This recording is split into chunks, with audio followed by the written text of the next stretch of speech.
Ya, Assalamualaikum warahmatullahi wabarakatuh. Saat ini kami sedang menuju perjalanan ke meet up KSI Chapter Gayo yang akan dilaksanakan di Takengon. Saat ini kami sudah berada di masih di kawasan Aceh Timur, yaitu masih di daerah kami sendiri.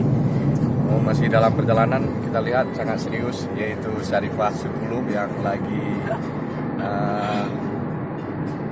menjadi driver pada hari ini, dan di sampingnya ada Abi Aimari juga ya, dan ada saya sendiri juga di sini, dan juga ada Lutfa Razi di belakang yang lagi santai.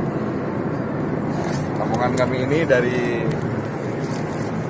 chapter KSI Aceh. Insyaallah kalau nggak ada halangan akan tiba di Takengon nanti pada pukul 2. Dan pada pukul 3 nanti akan digelar acara meet up pertama KSI Chapter Gayo.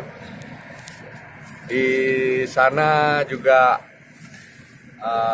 kami berencana untuk menyaksikan yaitu balapan kuda yang setiap tahun digelar di Kabupaten Aceh Tengah, Provinsi Aceh, Indonesia. Oke, terima kasih semian semua. Inilah liputan kami dalam perjalanan menuju meet up KSI Chapter Gayo.